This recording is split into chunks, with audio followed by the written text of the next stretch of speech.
Hey guys, I'm Alistair from Trail and Kale, and this is my Hoka Mach X2 review.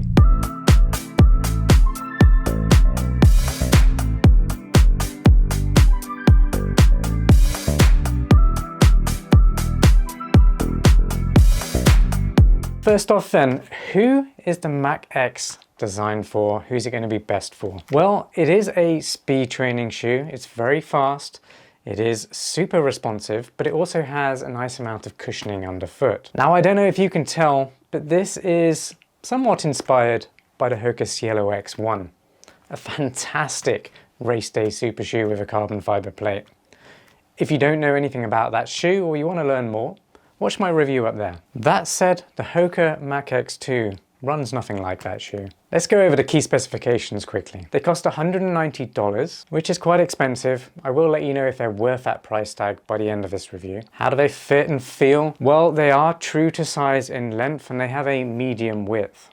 In fact, they fit very much in line with most other Hoka running shoes. So if you're familiar with them, go with the usual size. The upper is made from a very breathable woven material, and there are also some reflective highlights, mostly on this big Hoka logo here. When it comes to the midsole, well, it is a very high stack. It is made from a PBA-based foam. It has a nice rocketed geometry for nice smooth transitions from heel landing to toe takeoff. And there is also a Pebax plate within this shoe, which wings out under the forefoot and gives you extra lateral stability.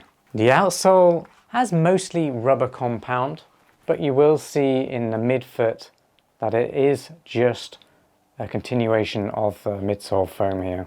They have a 5mm drop from heel to toe. That's classic Hoka. Most of their shoes have a 5mm drop. It's a neutral support running shoe and it weighs 9 ounces for a size US men's 9. That's my pair. Before getting into my performance review, I'm gonna very quickly share some of the updates to the Mach X2. What's changed since the previous version, which I reviewed up there. If you want to check that one out, maybe you can get that one for a discount right now.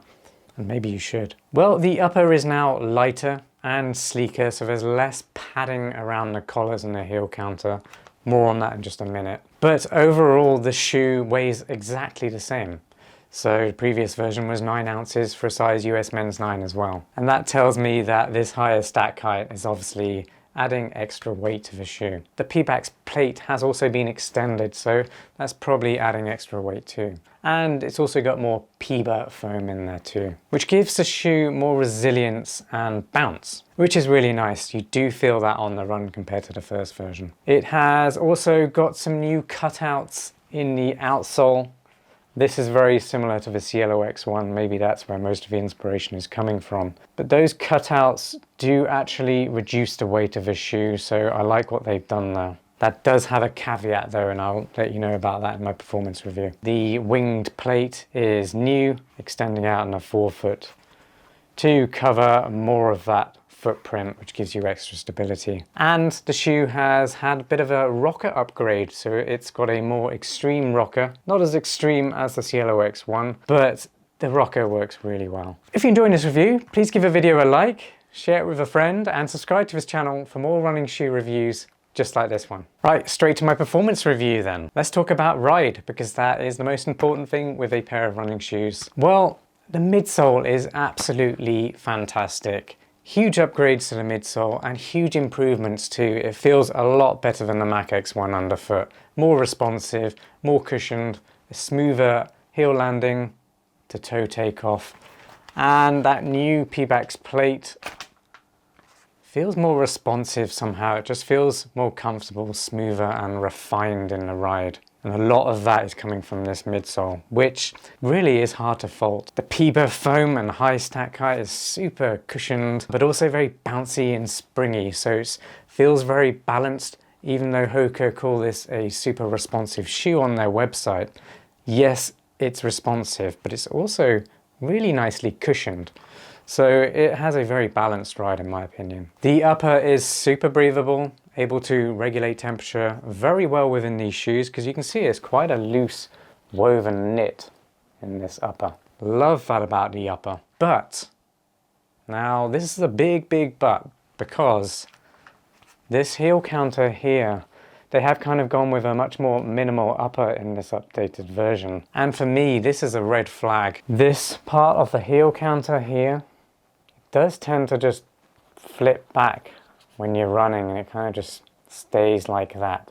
But this part is really not soft or smooth or anything that would shout comfort at all. And sadly, these shoes gave me a blister. So that is a huge disappointment for me. And to be honest, a bit of a red flag. I don't know how that got past testing. For the Hoka Mach X3, this has got to go. When it comes to performance at different speeds, the Mach X2 certainly performs better at a faster pace. So if you're running between 3.5 minutes per kilometer up to maybe say 5 minutes per kilometer, this shoe performs superbly in that range. Most of my fast runs are around 4 minutes per kilometer, and I can confirm these shoes perform really nicely at speed. If only it didn't have this heel counter here, this shoe could be so nice. At slower speeds though, it's not a bad shoe. It does perform very well also. And a lot of that is down to this nice high stack height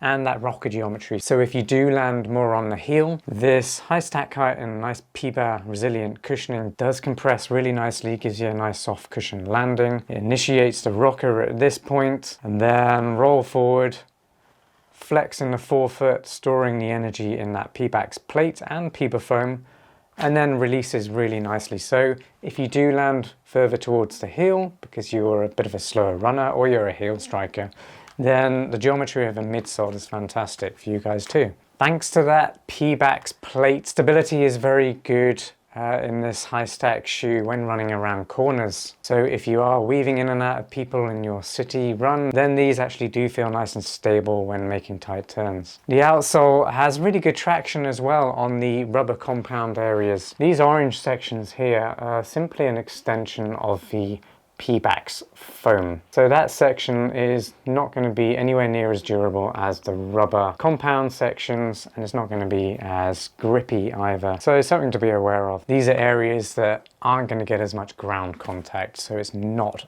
as needed, and it does make the shoe lighter. So pros and cons to that for sure. I guess it just depends.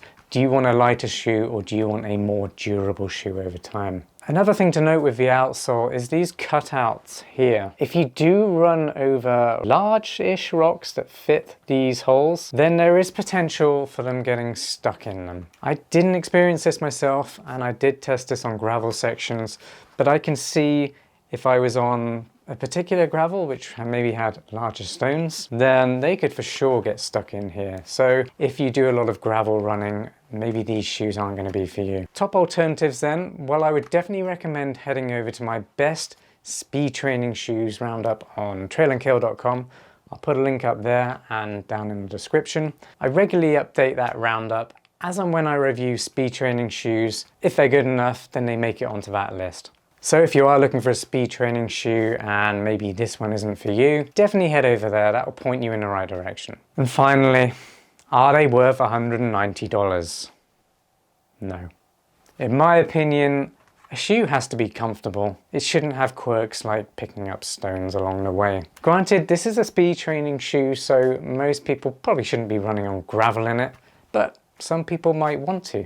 So your shoe needs to be able to handle a few stones. And then when it comes to comfort, this heel counter here is just awful. I review a lot of shoes, maybe 100 shoes a year, and I very rarely get blisters. But the Hoka Mach X2, it gave me a blister, and that upsets me.